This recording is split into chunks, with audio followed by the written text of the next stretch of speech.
anglophone. This first virtual workshop is another key event to promote further Francophone involvement in line with the mandate of the AIFA, namely to bring resources and opportunities for the scientific research capacity building of African academics and students to foster innovation in developing countries. Ce premier atelier virtuel est un autre événement clé pour promouvoir une plus grande implication des francophones conformément au mandat de l'AFA. Il s'agit d'apporter des ressources et des opportunités pour les renforcements des capacités de recherche scientifique des universitaires et des étudiants africains afin de favoriser l'innovation dans les pays en développement. Thank you very much to the organizing committee, Dr. Vidisha, Dr. Search, Dr. Conan, Dr. Neza, and Dr. Solimano for this very important initiative and their hard work in putting together the workshop. Merci au comité d'organisation, Dr. Vidisha, Dr. Serge, Dr. Conan, Dr. Neza, Dr. Soleimanou pour cette initiative très importante et leur travail acharné dans l'organisation de l'atelier. I wish you all a very productive and informative workshop and hope to see you all at the 11th AIFA Annual Conference in Cairo from the 5th till the 8th of September this year. Thank you, merci. Je vous souhaite à tous un atelier très productif et informatif et j'espère vous voir tous à la 11e conférence annuelle de la FA au Caire du 5 au 8 septembre de cette année. Merci à vous. Thank you, Marianne. Thank you very much. Without any further ado, I'd like to continue with explanation about AIFA. Rebonjour à tout le monde. Je vous remercie de votre intérêt pour notre premier atelier. Je remercie aussi les intervenants, professeur Islam et professeur Sénican, et le bureau de l'AFA. Beaucoup d'entre vous ne connaissez pas l'AFA. L'Organisation africaine de comptabilité et de finances a été créée en 2011 et est le principal association académique panafricaine de comptabilité et de la finance. Sa mission s'étend au-delà des pays anglophones et couvre d'autres régions africaines comme l'Afrique francophone. Cette initiative des ateliers vise à dynamiser la recherche comptable en Afrique francophone, aussi bien au niveau des chercheurs à l'international et des chercheurs. Ce que nous proposons donc, ce sont des séries d'ateliers couvrant différentes catégories comme compréhension de recherche, théorie comptable et financière et méthodes de recherche.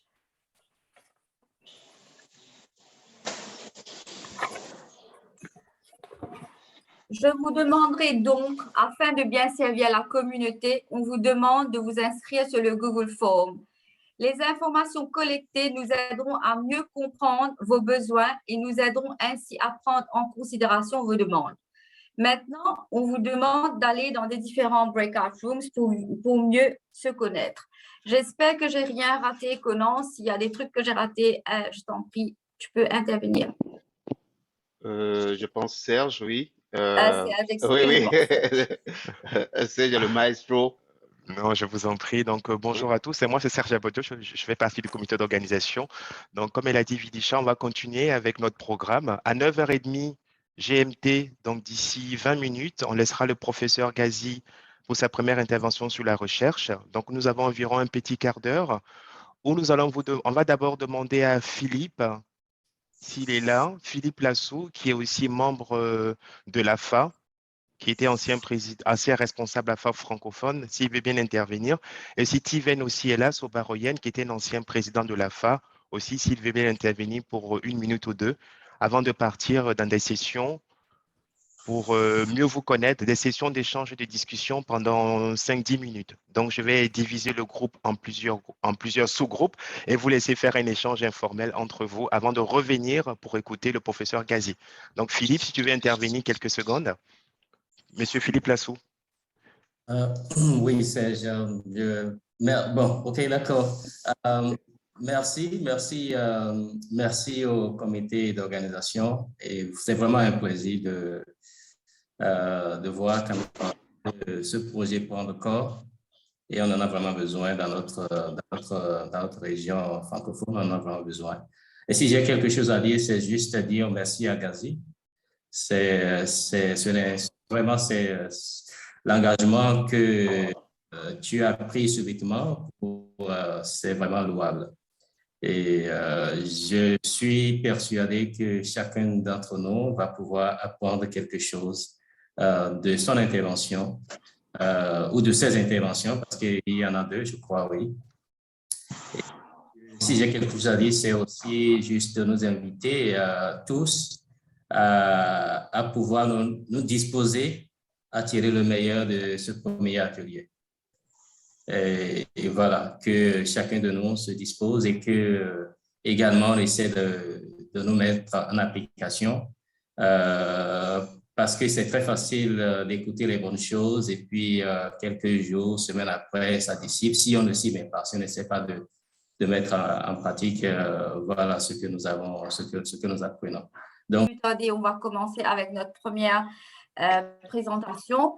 Et je voudrais remercier professeur Gazi Islam d'avoir pris de son temps pour venir partager ses connaissances avec vous. Merci beaucoup, Gazi.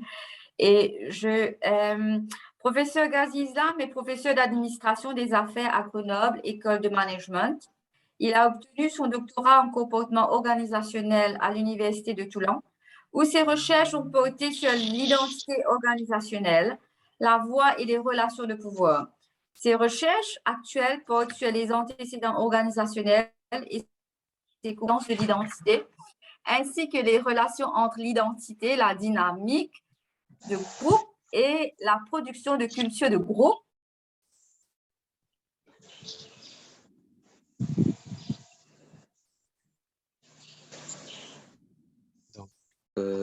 Vas-y, je pense qu'elle a quelques problèmes encore un souci de. Oui, c'est encore un nouveau souci de. Ouais, c'est ça. Désolé, hein, ça arrive qu'il y ait des problèmes de connexion dans certains pays.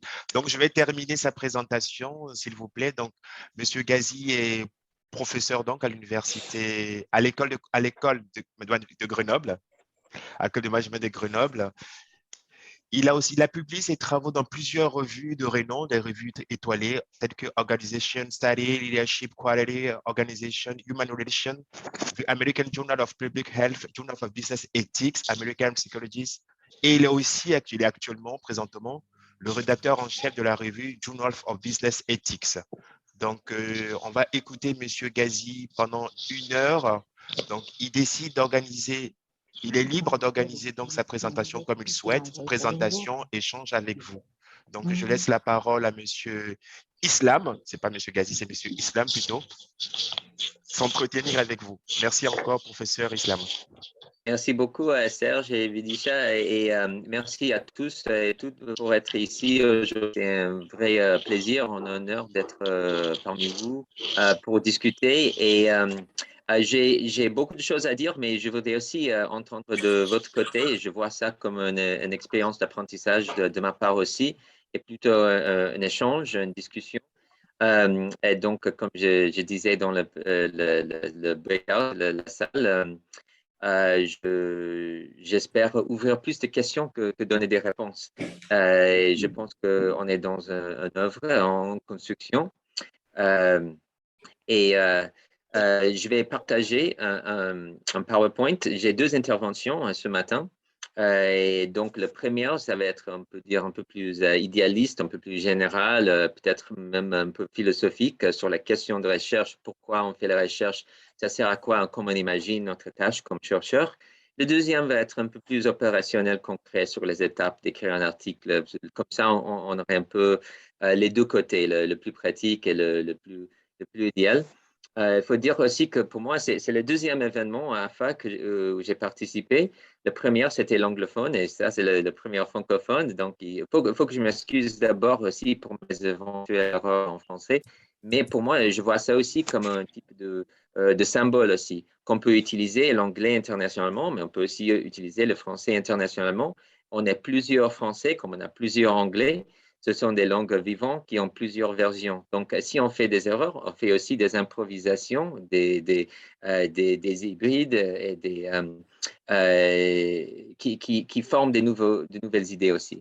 Donc, j'espère que mes erreurs sont éventuellement génératives, pas que des erreurs. Donc, mais aussi, je suis très impatient de voir vos réponses à les idées que je vais présenter ici. Donc, je vais partager l'écran si j'ai le droit. Je pense. Vous me dites si ça marche.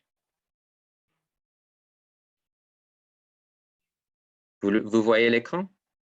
Oui, OK. oui, merci. OK, c'est en mode full screen au moment? OK. OK, donc je pars de prémisse que ça marche. Donc, la présentation que je veux faire maintenant, pour les dernières, je dirais, quarantaine de minutes, pour laisser quelques temps, et je vais demander à Vidisha de garder le temps un peu parce que j'ai une tendance de continuer trop. Donc, n'hésitez pas de me couper si c'est nécessaire. Il faut commencer en disant que ma formation n'est pas comptabilité ni finance. Je suis dans l'éthique des entreprises, des études organisationnelles, mais dans mon rôle de rédacteur en chef de la revue d'éthique d'entreprise, le Journal of Business Ethics, j'ai beaucoup de contacts avec des comptables, des économistes et des gens de finance qui sont entre nos audiences et nos publics les plus actifs dans la revue. Pour des raisons évidentes, finance et comptabilité sont des thèmes qui sont très, très centrales dans les discussions d'éthique et de relevance sociale.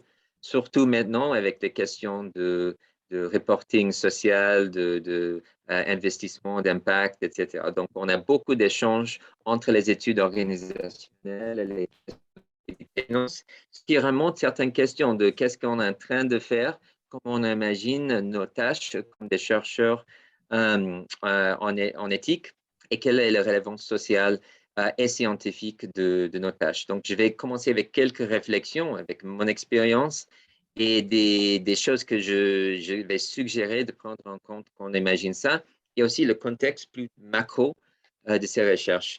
Je voulais commencer avec une citation, et c'est une citation de l'histoire de Charles Dickens sur le Christmas Carol, le carole de Noël.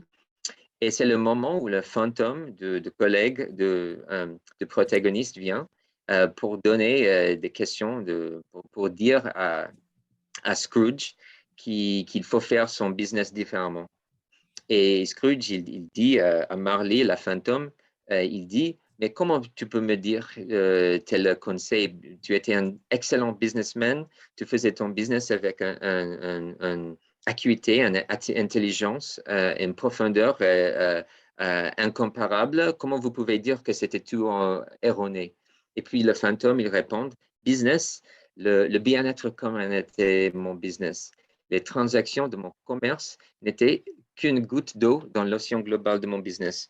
Et nous, dans le Journal of Business Ethics, on essaie de mettre une vision de business qui est un peu plus large. Business n'est pas que les actions et les pratiques qui sont là pour faire de profit pour un acteur privé, mais ce sont plutôt entendus comme des occupations, des choses qui sont importantes et qui créent et apportent de valeur aux plusieurs parties prenantes. Donc, avec une notion de business un peu plus large comme ça, on peut réimaginer notre tâche comme quelque chose avec une relevance sociale. Et je pense que quand on parle dans le contexte de pays en développement, c'est encore plus important de noter la centralité du business dans la question de valeur sociale et pas que juste le profit privé. Donc, je veux commencer un peu avec ça comme un esprit, un certain éthique pour commencer à demander quel est le rôle de la recherche. Donc, je veux poser deux questions pour nous guider un peu dans ces réflexions. La première, c'est quels sont les rôles de la recherche dans des contextes de défis urgents, de complexité institutionnelle et d'instabilité sociopolitique? Et deuxième, quelles sont les responsabilités éthiques et professionnelles des chercheurs concernant quand, comment et avec pour qui ils s'engagent dans la recherche? Pour donner un peu de contexte, je sais que ce n'est pas nécessaire aujourd'hui de vous expliquer le contexte, qu'est-ce que ça veut dire, les défis urgents. On en a plusieurs. On a des défis de changement climatique, d'instabilité sociopolitique, de croissance de l'inégalité globale. Donc, ce sont des défis environnementaux, sociaux et politiques. Et en même temps, qu'on confronte ces défis au niveau de la société, on voit une érosion systématique des moyens qu'on utilisait pour aborder et pour résoudre ces défis. L'écroulement de nos institutions politiques, les difficultés de gouvernance globale. Et donc, en même temps qu'on a des défis, et surtout pour nous, les plus relevants pour nous, l'augmentation de précarité dans les universités et les difficultés de financement et de pouvoir démocratique et politique des universités et des experts. Donc, en même temps qu'on a des défis globaux, on a en même temps l'écroulement des moyens qu'on utilisait pour approcher ces défis, ce qui nous donne un certain problème complexe. Donc, quelles sont nos responsabilités en tant que chercheurs et comment on peut imaginer la recherche dans ce contexte de crise et de difficultés institutionnelles. Donc, je ne veux pas commencer avec un pas pessimiste, mais je veux juste donner notre challenge et dans quel monde on essaie de faire la recherche. Donc, avec ces deux questions pour nous guider, je vais commencer un peu en regardant les universités et les écoles. Donc, j'ai créé ce slide et cette vision en pensant sur les universités dans le nord global, dans l'Europe et les États-Unis. Mais je pense que les points que je fais ici sont encore plus relevants pour le sud global. J'ai passé plusieurs années au Brésil où j'ai vu en fait ces mêmes aspects de contexte et je suis impatient de voir vos expériences en Afrique. Première, des tensions dans l'université entre la logique académique de recherche, d'enseignement et les demandes managériales de couper les coûts, de faire plus avec moins, d'aider des entreprises privées au lieu au-dessus des intérêts publics et sociaux. Donc, il y a une certaine tension entre l'académique et le managérial. Une certaine tension dans certains contextes entre l'université comme une institution publique et l'école de commerce, qui est une partie de l'université dans plusieurs cas, mais de plus en plus, il se distingue et se différencie des contextes institutionnels universitaires. Une tension sous-jacente entre la logique publique de l'éducation et de la recherche et la logique privée. Est-ce qu'on imagine la recherche comme un bien public qui est là pour aider l'humanité, pour aider la société? Donc, c'est un bien qu'on produit qui sert à nos collègues et nos concitoyens. Ou est-ce qu'on imagine la recherche comme un type de capital qui est possédé par des acteurs privés qui peut mener un certain profit privé? Quelle est la relation entre ces deux conceptions de la recherche? Et finalement, une autre tension que je pense qu'on a tous senti à un certain moment entre l'enseignement comme la base de l'université et la recherche. Donc, il y a plusieurs chercheurs qui divisent leur temps entre le temps de recherche et le temps d'enseignement, qui essayent de trouver plus de temps de recherche, peut-être enseigner moins. Mais quand on pense sur notre rôle comme des intellectuels dans la société, il faut vraiment trouver un équilibre entre l'enseignement et la recherche. On produit la connaissance pour le diffuser. Oui, mais pour le diffuser, il faut le créer aussi. Donc, il y a ces deux côtés de connaissance, l'enseignement, la recherche et une tension institutionnellement créée entre les deux. Donc, ce contexte de recherche en management, ou plus que management, mais surtout en management, ça crée de certaines questions morales, éthiques, pratiques pour des chercheurs qui commencent dans notre doctorat, mais qui continuent au long de carrière de chercheurs. Donc, c'est ça un peu le contexte plus immédiat où nous vivons. Donc, dans ce contexte, avec ce dans le fond de nos pensées, je veux présenter quelques éléments que je trouve clés pour faire la recherche de manière éthique. On parle souvent d'impact, Mais quand je utilise le mot impact, je veux parler plutôt sur l'impact, pas que les conséquences de la recherche, mais aussi le processus par lequel on fait, comment on imagine, avec qui on parle, quelles sont les interactions, comment on écrit. Donc, tout s'inclut dans le processus et les conséquences de la recherche. Donc, je veux demander, avec 5 points spécifiques, quelles sont les implications sociales et politiques des choix de la recherche dès la conception à la théorisation, à la publication et la citation subséquente. Donc, une vision processuelle de la recherche qui inclut tous ces composants, dès l'imagination jusqu'au moment que tu vois ton livre, ton article publié et cité. Donc, la première chose, tout d'abord, je veux parler de choix de sujet et choix de questions de recherche.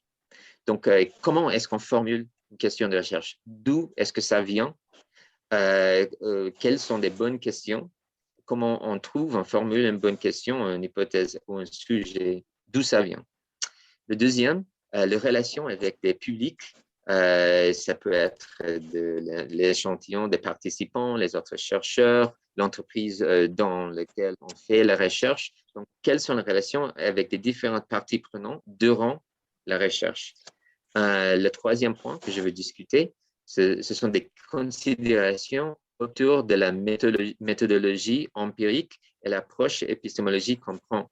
Par exemple, si on fait une approche qualitative ou quantitative, si on choisit une certaine échelle ou un instrument de métrique, quelles sont les implications, pas que scientifiques et épistémiques, oui, bien sûr, il y a ça, mais aussi les conséquences sociales de ces choix-là.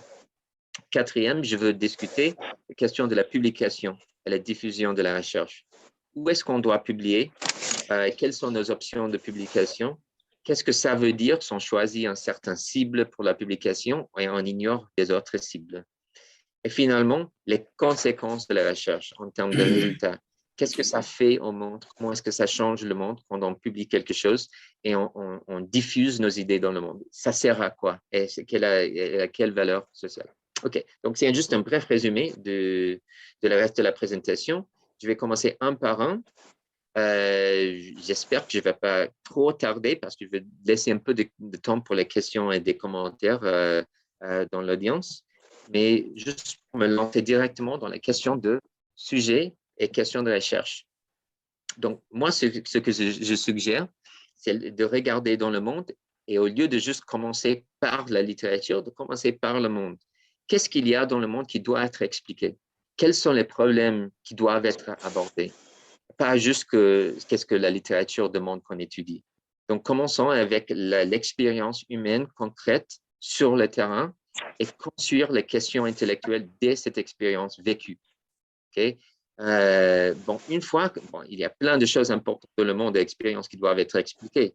On est loin d'avoir des explications adéquates pour nos expériences vécues, surtout dans les endroits qui ne sont pas encore assez théorisés.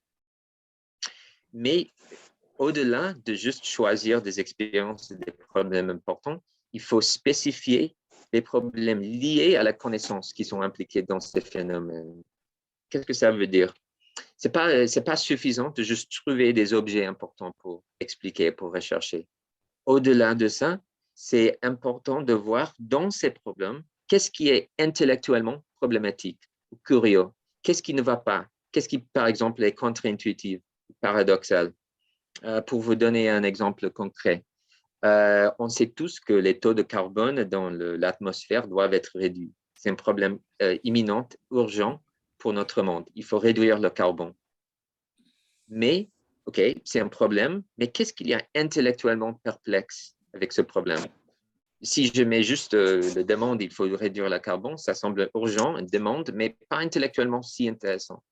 Mais si je encadre le problème un peu différemment, si je me demande, OK, il y a quelques entreprises qui sont basées dans leur propre essence à la production de carbone, dont le business model demande la production de carbone. Donc, quand on demande à ces entreprises de réduire son taux de carbone, ça crée un paradoxe. Leur existence dépend de quelque chose qu'on demande qui réduit. Donc là, ça crée certains dilemmes, certains paradoxes intellectuels. Donc, c'est plus intéressant de demander comment est-ce qu'une entreprise qui dépend de carbone peut réduire son carbone en même temps. Là, au lieu de juste un problème, ça devient un type de perplexité intellectuelle qu'on peut commencer à travailler. Donc ça, ce serait une bonne question de recherche. Donc, quand on formule une question de recherche, on peut se demander comment le problème de connaissance, de problème intellectuel est lié aux questions de pratique. Est-ce qu'on a juste besoin d'une application qu'on va mettre dans le monde pour résoudre un problème? Est-ce que, par contre, il faut changer la manière que les gens pensent sur ce problème? Donc, ce n'est pas juste une question de répondre sur le problème. Il faut penser au-delà de la boîte, on peut dire, de changer la mentalité. Ou même plus macro de ça, est-ce qu'on doit faire une transformation systémique de la manière que les business marchent pour que le problème soit abordé? Donc, il y a différents niveaux de profondeur pour une question de recherche. Il y a des questions de recherche qui sont plutôt appliquées, qui ne changent pas trop comment on pense, mais ils proposent des solutions. Il y a des questions de recherche qui ciblent le changement de notre schéma cognitif, qui ciblent le changement de nos pensées et nos attitudes. Et puis, il y a des recherches qui demandent le changement de tout un système de production et de transformation d'un système social. Donc, quand on fait une question de recherche, c'est important de savoir quel est le niveau de profondeur qui cible. OK. Prochaine.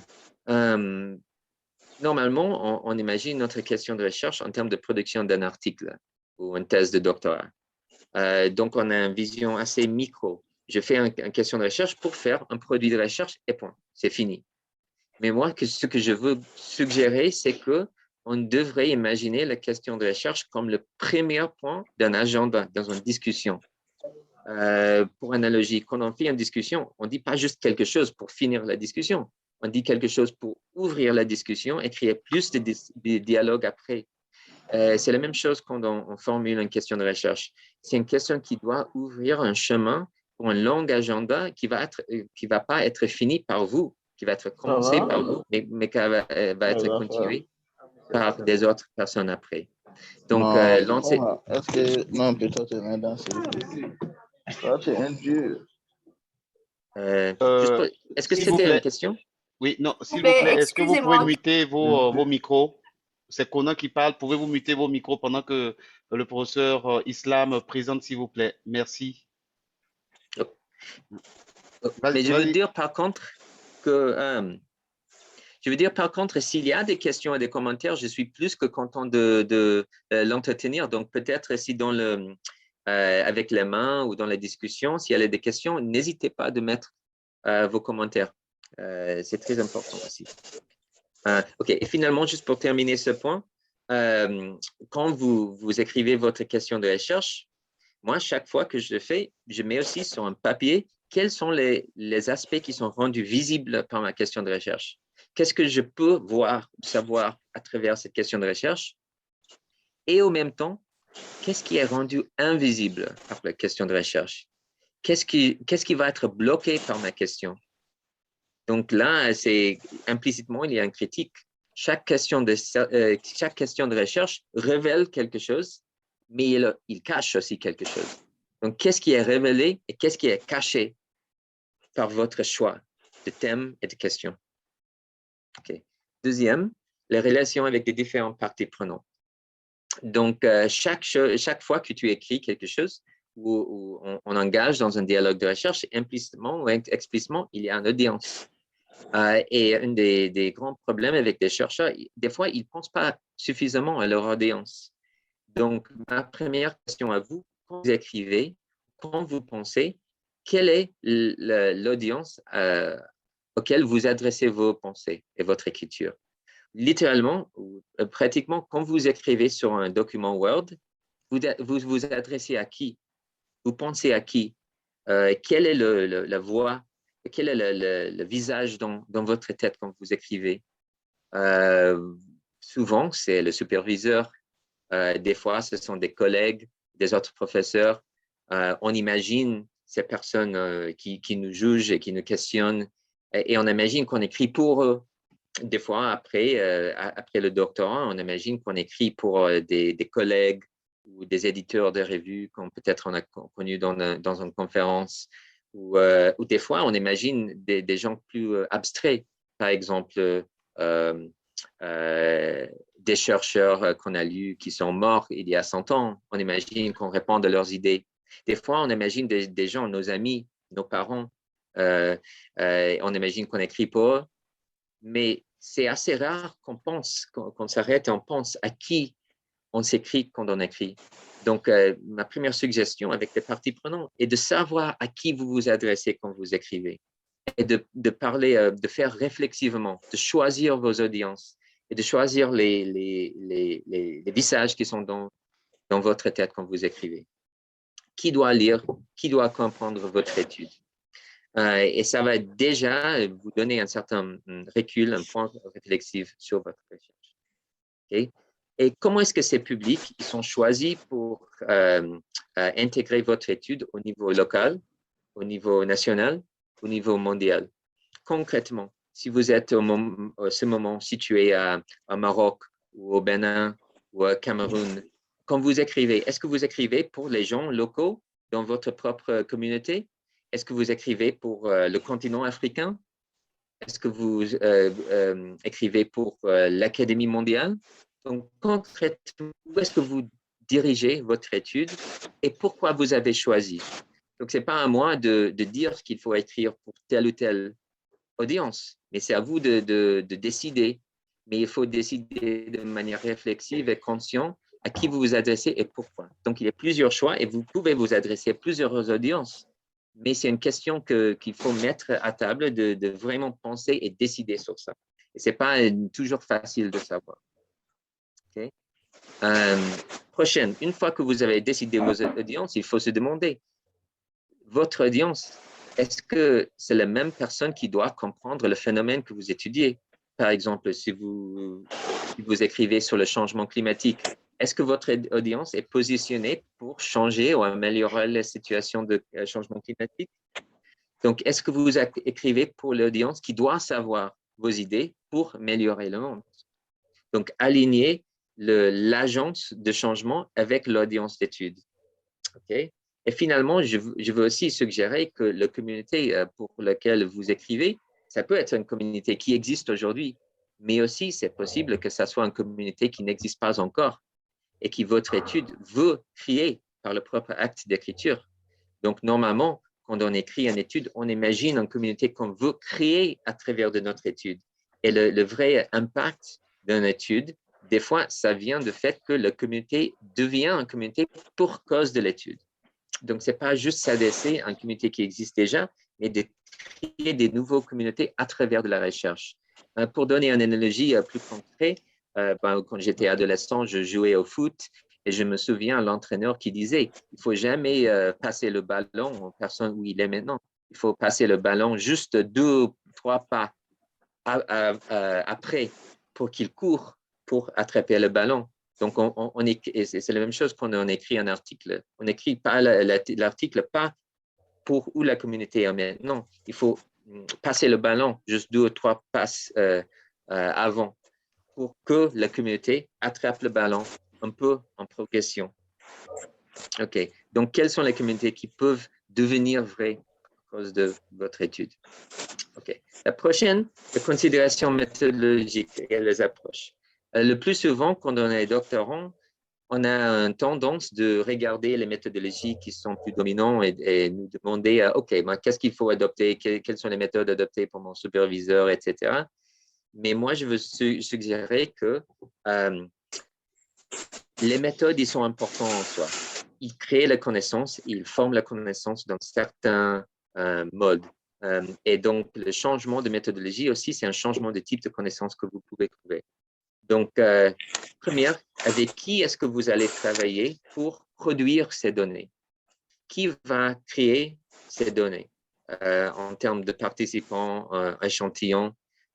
L'expérience de qui va devenir la base, la matière crue de votre étude? Ça vient de l'expérience de quelqu'un qui va produire les informations qui sont utilisées dans votre étude?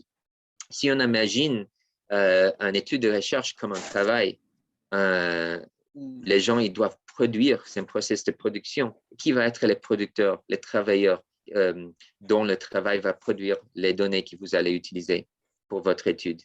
Et est-ce que vous allez donner de retour à ces travailleurs qui sont donnés leur effort pour produire les informations que vous utilisez? Donc, comment est-ce que vous allez mieux représenter et servir le public que vous étudiez? Okay. Donc, ça en termes d'échantillon. En termes d'instruments, qui a fait les instruments qualitatifs ou quantitatifs que vous utilisez? Est-ce que c'est une échelle psychométrique ou économétrique qui a été créée ailleurs, que vous allez appliquer à une population?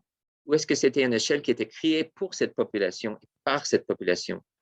Chaque métrique, chaque reporting, chaque échelle quantitative ou qualitative, c'est une manière de rendre le monde, de présenter le monde.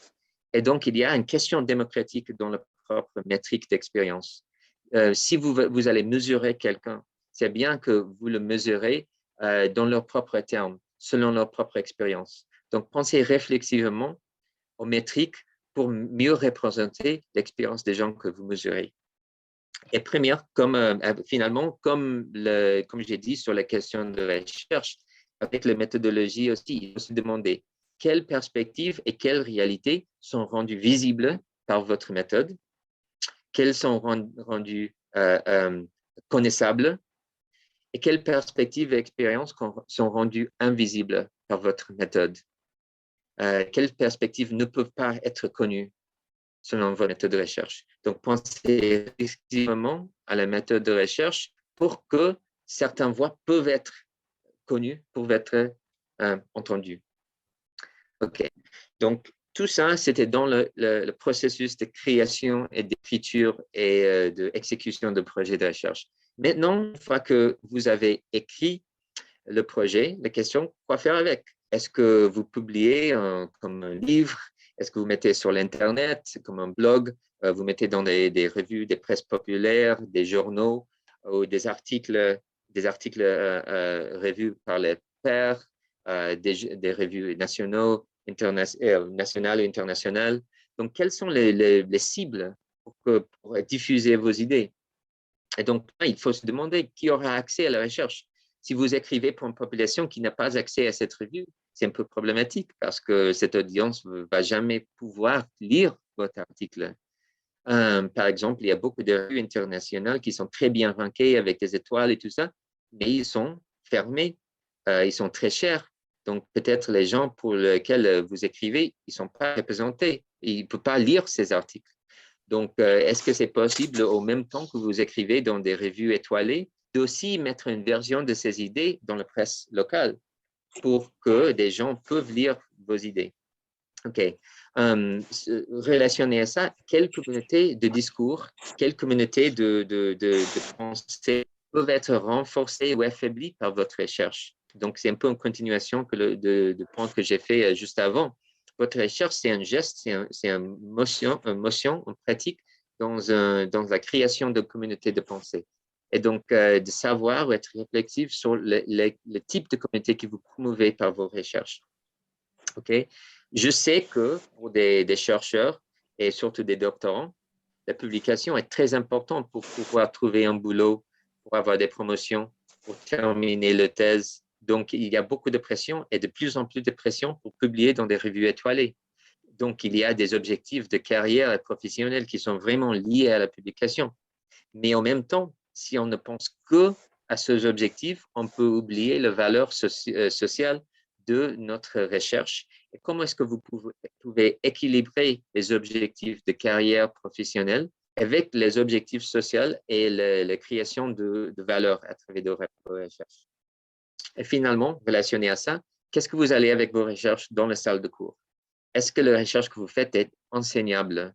Qui va comprendre et qui va raisonner avec vos recherches? Donc, c'est toujours mieux si vous écrivez des choses qui peuvent être après utilisées dans la salle de cours pour aider des gens dans vos cours.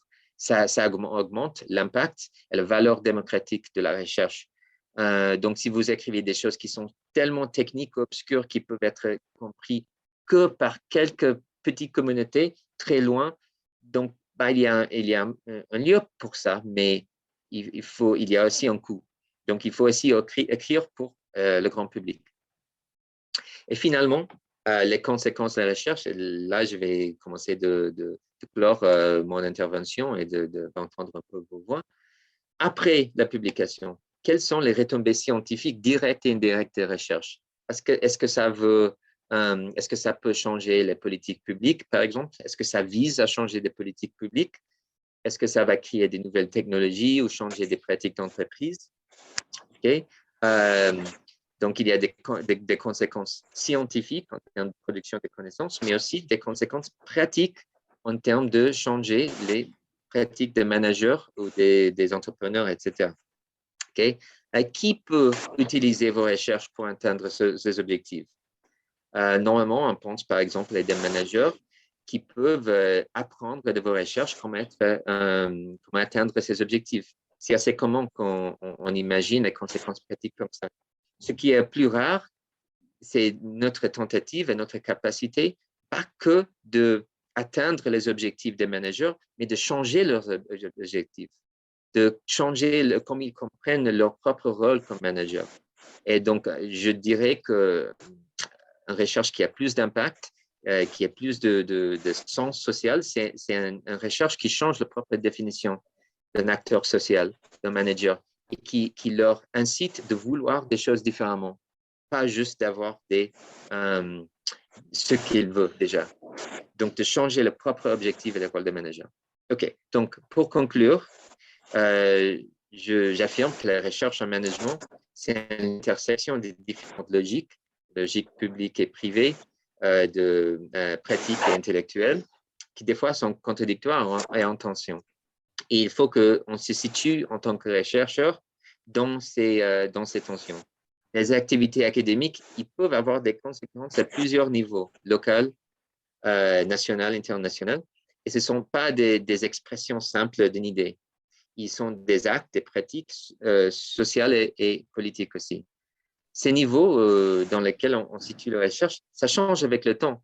La recherche, c'est un objet vivant qui change avec le temps et il faut qu'on soit au courant des changements de sens de nos recherches en face de nos audiences, ce qui veut dire nos recherches. Et finalement, quand on pense de l'impact social de la recherche, ça ne s'agit pas seulement des conséquences post-recherche, mais aussi les processus qui sont construits dans le propre acte de chercher, de pratiquer, de penser, d'écrire et de formuler nos questions de recherche vis-à-vis certaines audiences. Donc, intégrer tous ces autres niveaux, toutes ces autres étapes de la recherche dans notre projet plus large de chercheurs. OK. Je sais qu'il y avait beaucoup de contenu, beaucoup d'idées là-dedans, mais je veux m'arrêter là. J'espère que ça a laissé une certaine opportunité de discussion et de questions. Et je suis impatient de voir vos réactions. Merci. Merci, professeur Islam. Vidisha, excuse-moi. On peut demander à Estelle de couper son son parce que il est maganant, donc s'il vous plaît, vous pouvez couper votre son. Je n'arrive pas à couper votre son. Du coup, ça fait du bruit, s'il vous plaît. Donc, Estelle, est-ce que vous pouvez couper le son? Merci. Vidisha, tu as la parole. Mais vous m'entendez bien? Oui, okay. On vous entend bien, professeur Islam. Merci pour cette très belle présentation. Sans plus tarder, on va regarder les questions. Je pense que moi-même, j'en ai demandé un. Et donc, j'ai une seule question. Donc, je vais demander à notre audience de ne pas être timide et profiter de l'occasion et d'éclaircir vos doutes parce que on a l'occasion d'avoir parmi nous professeur Islam qui va pouvoir nous guider. Et en attendant à ce que les autres commencent à envoyer les questions, peut-être, professeur Islam, est-ce que ce serait possible de nous faire avoir une idée de questions de recherche et vous l'expliquer brièvement comment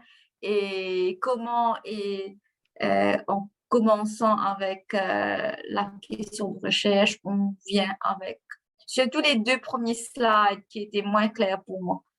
Oui, tout à fait, tout à fait. Je peux donner un exemple de ma propre recherche si ça aide. Je travaillais dans les questions de ressources humaines et surtout avec des interventions de bien-être au travail.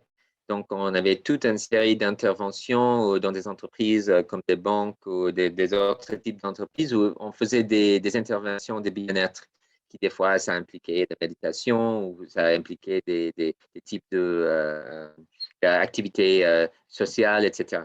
Donc, il y a une littérature assez grande sur les effets de ce type d'intervention de bien-être sur la satisfaction des employés, leur travail en groupe, leur niveau de stress, etc. Donc, c'est une littérature qui est assez courant, dominant. Donc, une question de recherche pour ce type d'études, ce serait comment est-ce qu'une intervention de bien-être peut impacter le bien-être des employés. Donc, une corrélation simple entre une intervention et un effet. Okay? Donc, pour moi, ce n'était pas très intéressant, mais c'était clair. Mais je voulais voir quelque chose un peu plus, je sais pas, socialement réflexif.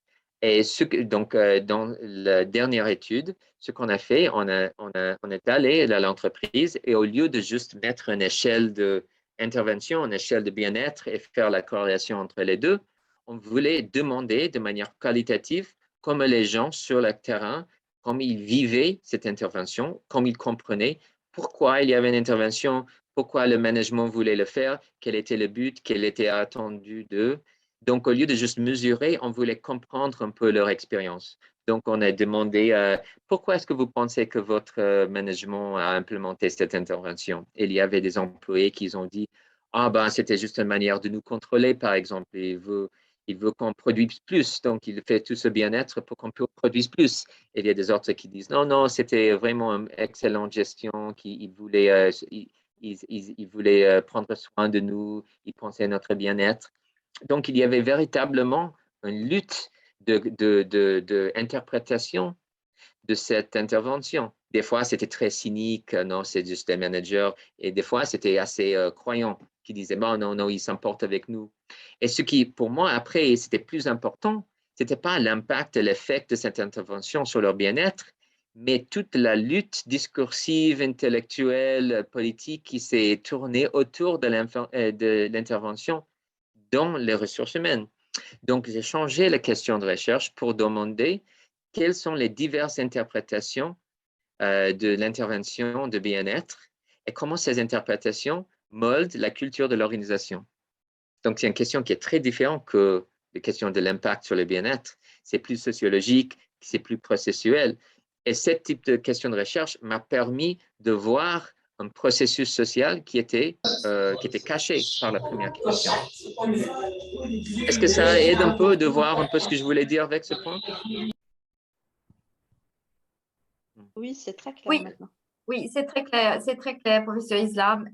Peut-être d'autres personnes ont des questions parce qu'on a quand même une trentaine de minutes devant nous et j'espère que vous allez bien profiter.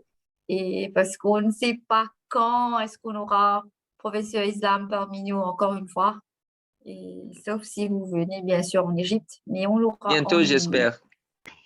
Donc, J'ai levé la main, Vidisha. S'il te plaît. Excuse-moi, je t'ai pas vu. Vas-y. Alors, donc, bonjour encore à tous et puis merci beaucoup, professeur Islam. Moi, je vais revenir encore sur le début. J'ai bien aimé l'idée que la question de recherche doit venir de la constatation d'un problème autour de nous. Voilà. Et puis après, maintenant, quand on a constaté ça, il faut faire l'effort de connecter avec un questionnement maintenant intellectuel. C'est vrai que tu y réponds un peu dans la question de Vidisha, mais j'aimerais peut-être que tu reviennes un peu sur ce pont-là. Comment vraiment on fait le pont ou comment dans tes recherches à toi, tu es arrivé à constater le phénomène, on va dire pratico-pratique, et puis comment tu as fait le pont avec le phénomène, le problème et la démarche intellectuelle. La Merci. démarche, oui, tout à fait, tout à fait. Et je pense qu'en fait, ce point-là, c'est encore plus important quand on parle de la recherche dans le contexte des pays en voie de développement.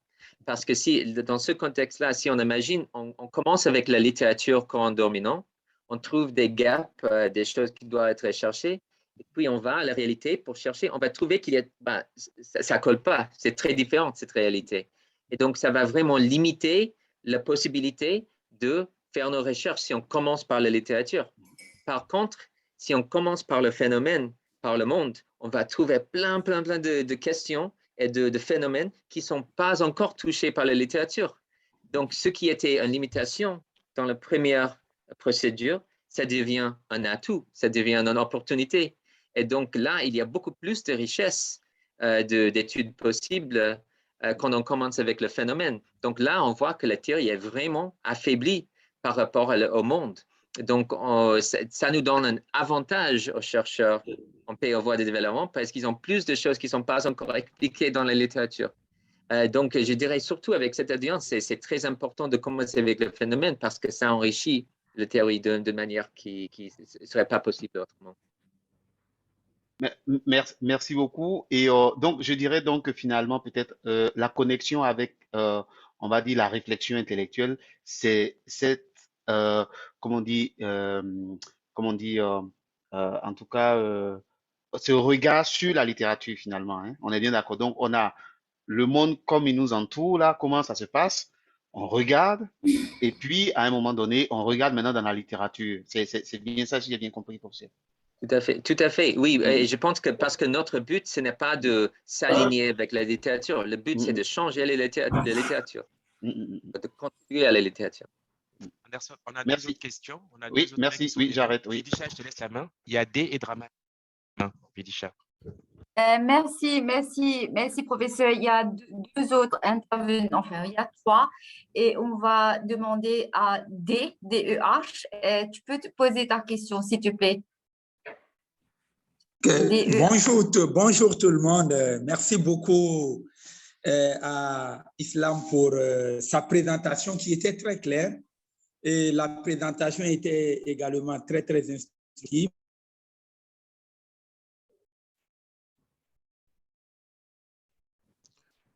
On a perdu D. On peut passer à Draman, le temps que D arrive peut-être, Vidisha. Oui. Oui, j'entends plus D. J'ai entendu la première partie. Il a peut-être des soucis de connexion. On va passer à Draman ou Vidisha. Tu passes à une autre question. Oui. Draman aussi, on ne peut pas l'avoir. Et il y a ici sur le chat, il y a Sonia Ongbo qui demande, c'est très important les diverses notions que vous avez exposées, comment peut-on aider décider du public pour lequel on écrit. Si on veut résoudre un problème organisationnel et contextuel, il faut qu'on oriente vers un problème de connaissance pour une large diffusion. Oui. Point d'interrogation. OK. Peut-être pour donner exemple, pour ceux qui travaillent sur la question d'innovation sociale ou des produits qui peuvent aider avec les questions écologiques ou durables, il y a souvent dans des écoles de management une certaine tension entre la création de nouvelles innovations qui peuvent aider le monde, on peut dire la génération de valeur, et la capture de cette valeur pour capitalisation de valeur par une certaine entreprise. Donc, il y a beaucoup d'innovations qui peuvent aider le monde et peuvent générer beaucoup de profits pour l'entreprise qui le fait. Et donc, quand on formule le projet de recherche, est-ce qu'on se focalise plutôt sur la génération de valeur sociale et de production de nouvelles technologies qui peuvent aider des gens, ou on focalise sur les questions de capitalisation et de capturer la valeur qui est produite? Donc, il y a clairement un choix. On peut parler des deux, mais des questions avec quel pourcentage, à quel côté, par exemple. Merci pour la question. Merci. On a pu revoir Draman. Tu peux... OK, merci. Bonjour à tout le monde. Merci au professeur. En fait, j'avais quelques soucis avec ma connexion. Donc, je revenais un peu sur la question relative, évidemment, avec l'articulation entre l'observation du phénomène et la revue de la littérature. J'aimerais évidemment avoir un peu plus de conseils parce qu'en fait, souvent, évidemment, on peut observer un phénomène dont on veut évidemment investiguer. Et après, lorsqu'on commence à faire de la revue de la littérature, on se retrouve avec une quantité importante de recherches déjà menées par rapport à ce phénomène. Et donc, la question qui se pose souvent, est-ce que comment on peut évidemment se comporter pour se démarquer un peu de cette panoplie de recherches qui avaient déjà été faites sur le phénomène qu'on veut investiguer. Et donc, j'aimerais avoir le conseil un peu du professeur à ce niveau, parce que j'ai été confronté à ces cas où j'avais effectivement observé un phénomène. Et donc, j'ai commencé à faire la revue de la littérature. Après, je me rends compte qu'il y a eu pas mal d'écrits là-dessus. Oui, oui, tout à fait. Donc, si le phénomène était déjà étudié, il y avait déjà beaucoup d'explications. Moi, je trouve, c'est possible, hein, mais aussi, je pense aussi, dans les phénomènes, dans l'expérience, il y a toujours des choses, des complexités qui ne sont pas parfaitement expliquées par la théorie. Donc, des fois, quand on commence à lire la littérature, on recadre notre expérience pour s'aligner avec cette littérature. Il semble qu'il n'y ait rien de nouveau. Mais des fois, quand on prête plus d'attention à un phénomène, on voit des angles, des différences, des perplexités qui ne sont pas vraiment contenues dans ces théories. Et je dirais, c'est au lieu peut-être d'expliquer autrement, au lieu de penser comment est-ce qu'une théorie peut expliquer le phénomène, ce qu'on voit normalement dans la littérature, on regarde les théories, on regarde le phénomène, OK, oui, ça s'aligne. Comme chercheur, c'est mieux de se demander comment est-ce que cette théorie n'explique pas le phénomène. Donc, au lieu de regarder l'explication, il faut regarder le manque d'explication. Et là, on commence à voir, c'est jamais parfaitement expliqué. Il y a toujours des choses qui échappent, qui semblent problématiques, etc. Et de s'entraîner à chercher ces problèmes au lieu de chercher l'explication, qui semble un peu contre-intuitif, parce que normalement, dans le monde, on cherche des explications. Mais il faut chercher surtout des problèmes. Donc, c'est un peu un switch cognitif. Peut-être ça aide.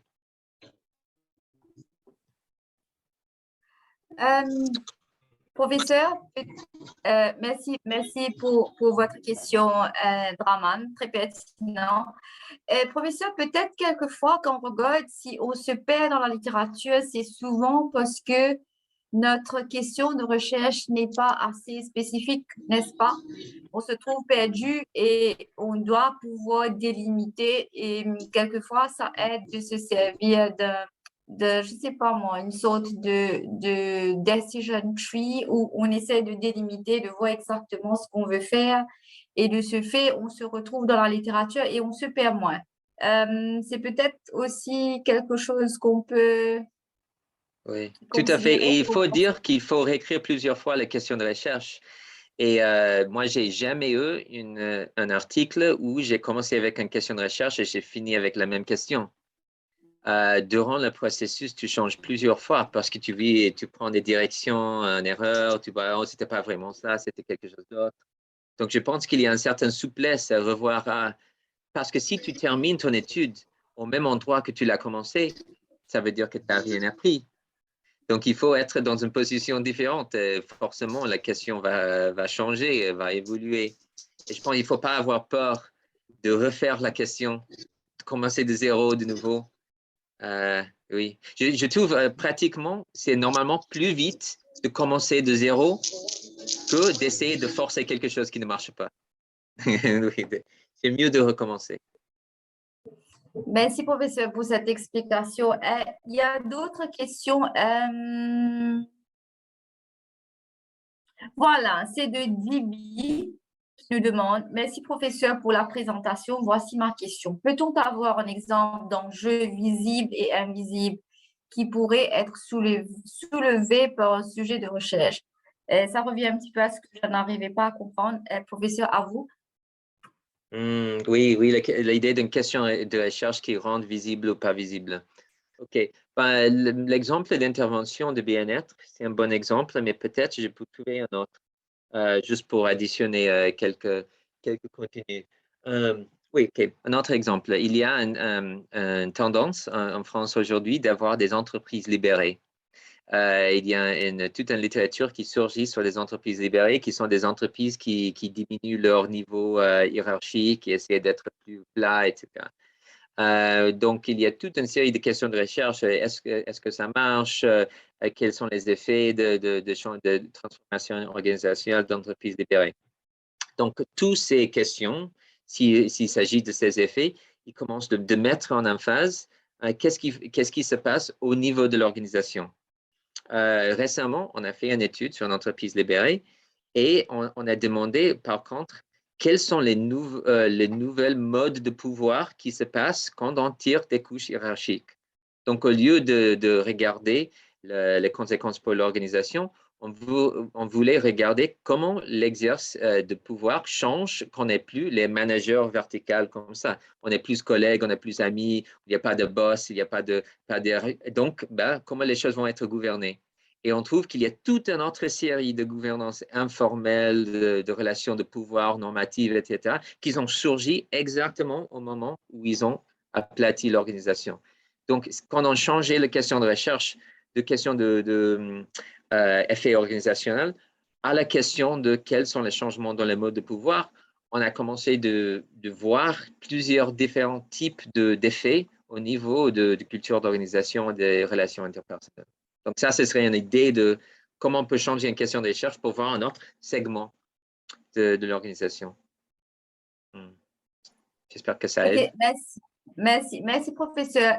Juste pour rappeler à nos participants que on a encore 15 minutes et ensuite on aura la pause à 10h45 et on va prendre encore 3 questions et on va clôturer la première séance. Il y a ici une question qui demande comment est-ce qu'on peut changer la littérature, comme vous avez si bien dit, de Soukaya Alaoui. De Soukaya Alaoui. OK. Oui, donc la question, si j'ai bien compris, comment est-ce qu'on peut changer la littérature? C'était ça la question? Oui. C'est ça. Oui. C'est toujours plus facile de dire que le faire, non? Parce que mais c'est le but final. Il faut, comme j'ai dit, il faut trouver des problèmes, mais aussi il faut dialoguer avec. Donc, je pense s'il y a un problème de trop s'aligner, il y a aussi l'autre problème de rejeter la littérature et essayer de faire quelque chose de zéro. Je pense que comme toute bonne conversation, il y a toujours un pied qui est dans la discussion et un pied qui est hors de la discussion. Donc, il faut commencer où les gens sont, de leur compréhension actuelle, de leurs idées courantes, et puis de montrer un chemin qui va en contribution, qui fait progresser un peu la littérature. Donc, on ne peut pas juste nier. Ça, je pense que c'est contre-productif. Et en même temps, il ne faut pas juste conformer. Donc, comme chaque bon ami, il faut valider et défier en même temps. Donc, je pense que notre position vis-à-vis de la littérature doit être quelqu'un comme un ami critique qui accepte, qui valide, mais qui défie et qui change et problématise. Donc, il y a un type de collégialité qui est critique et dialectique qui pousse la littérature à changer, mais selon son propre chemin.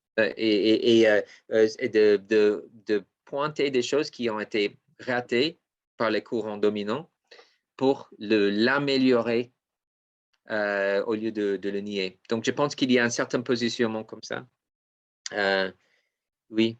Moi aussi, j'ai des questions pour vous, si je peux, parce que j'ai répondu plusieurs questions. Mais moi, je veux apprendre un peu aussi quand j'ai dit, par exemple, que de savoir les audiences de la recherche.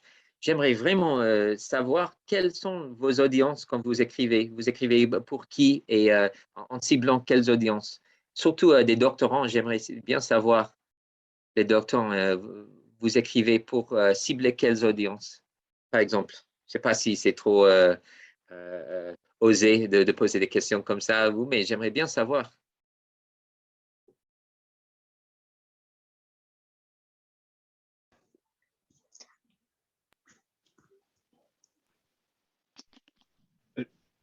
Je pense qu'il ne faut pas être timide parce que c'est une occasion assez intéressante. Je pense que voilà, tout le monde doit être vraiment très libre.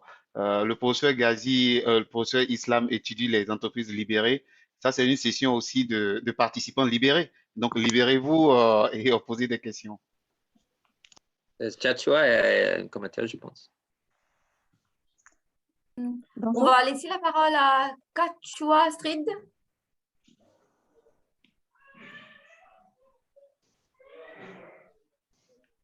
Astrid? Kachua Astrid, tu nous entends?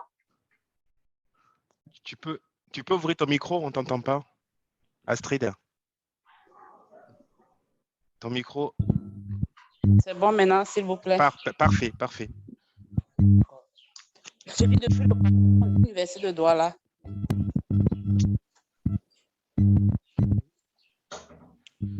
Management et que ça coupe un peu. Je ne sais pas si vous entendez. Mademoiselle Astrid, on vous entend très mal. Et c'est possible pour vous peut-être de nous faire parvenir votre recherche dans le chat. Comme ça, entre-temps, on va prendre la recherche de Soukaina Alaoui. Oui, bonjour. Bonjour. Vous m'entendez? Oui, on vous entend Alaoui. Oui, très bien. Alors, mon projet de recherche consiste à travailler sur le contrôle de gestion comme levier de performance des PME marocaines. Et donc, j'aimerais faire une conception donc, pour le cas d'une entreprise éventuellement. Et le public cible, mon public cible, premièrement, c'est les managers qui veulent intégrer le système de contrôle de gestion au sein de leur entreprise. C'est-à-dire que c'est vraiment les débuts. Donc, je vise le staff de management. Et donc, en second lieu, j'aimerais faire comme un mini-modèle qui pourra être référence pour les étudiants en contrôle de gestion pour plus tard, Inch'Allah. OK. Oui, et donc je demanderais, par exemple, si tu prends un livre texte classique de management et vous le donnez à ces étudiants, est-ce qu'il y aura suffisamment de connaissances dans ce livre-là pour leur informer ce dont ils ont besoin? Ou est-ce qu'il y a quelque chose qui manque là, qui doit être ajouté à ce livre? Peut-être pour cause de vos recherches. Normalement, il y a toujours des manques. Il n'y a pas de travail parfait. Toujours, il y a quelque chose à combler. Et donc, c'est là l'intelligence normalement de l'auteur, celui qui va écrire. Il doit se poser des questions pertinentes, comme ce que vous avez fait. Je tiens à vous remercier énormément parce que les questions qui tournaient dans ma tête, j'ai trouvé leurs réponses pas à pas par rapport à ce que vous avez fait. Donc, je l'ai écrit déjà. L'acheminement du travail, il était très cohérent par rapport à la mentalité d'un jeune chercheur, surtout débutant. Et donc, je pense que c'est la même chose par rapport à un livre qui doit être écrit. Il doit répondre à des questions éventuelles, réelles, et des soucis que se pose le lecteur ou bien l'étudiant. Super. Je vois plusieurs commentaires maintenant. Ça me donne plaisir.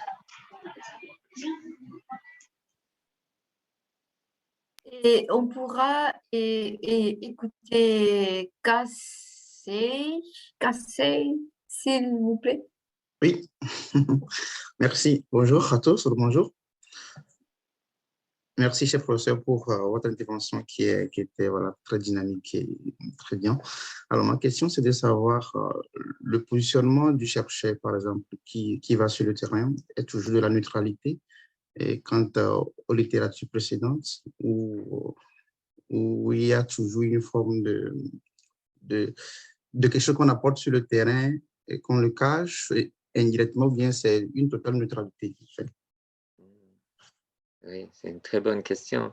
Le type de neutralité, si est possible, si est souhaitable de chercheurs vis-à-vis le terrain, c'est une question classique et il y a des décennies de débats sur ça.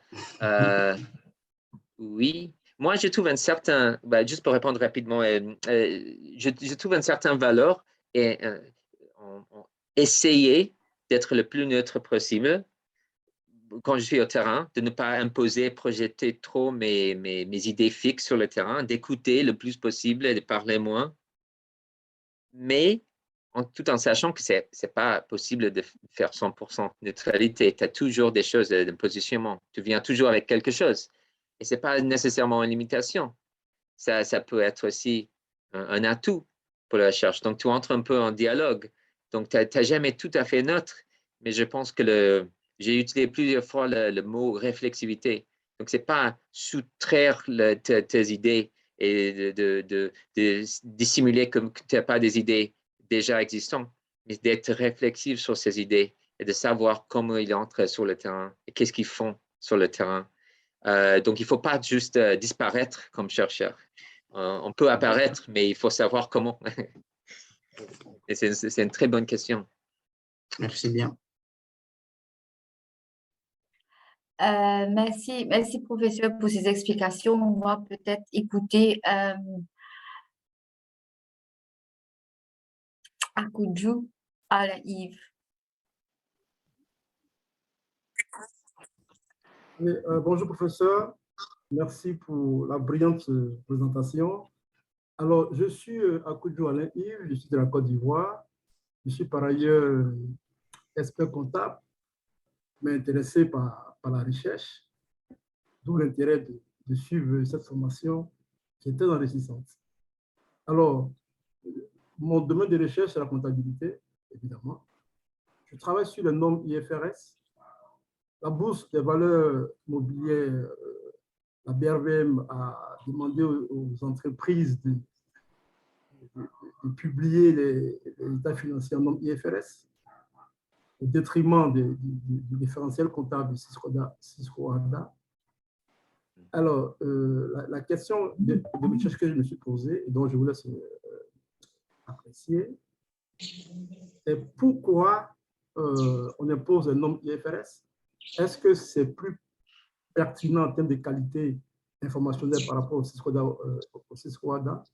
Et donc, je me permets de faire une comparaison en termes de qualité informationnelle entre ces deux référentiels. Est-ce que la question de recherche que je pose là, elle est intéressante? Oui, très, très intéressant. Je trouve très pertinent ces questions d'IFRS. Comme j'ai dit, je ne suis pas comptable, mais je reçois beaucoup d'articles sur la comptabilité en éthique d'affaires.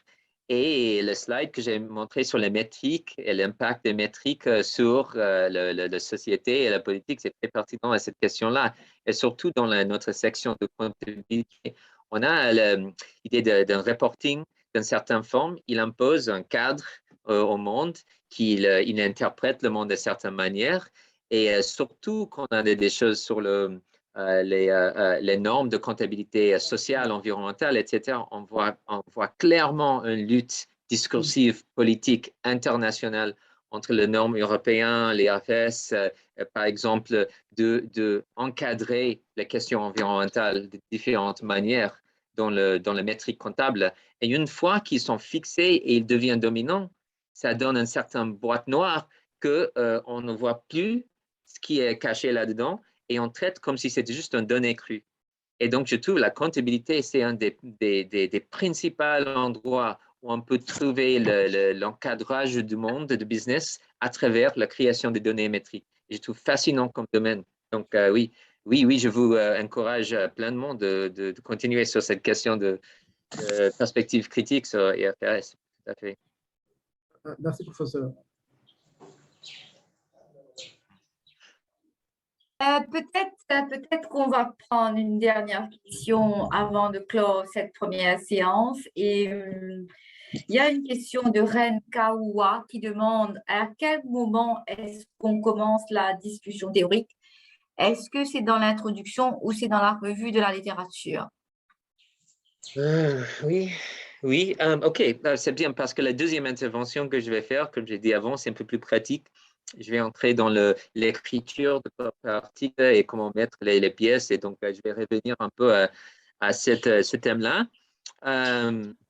Bon, normalement, juste pour précipiter un peu la réponse à ça, moi, normalement, je pense qu'il y a deux manières de commencer. Le premier paragraphe d'un article où tu commences avec un gap théorique de commencer avec un thème qui est dans la littérature. Par exemple, on peut dire il y a beaucoup de littérature qui parle sur X, Y, etc.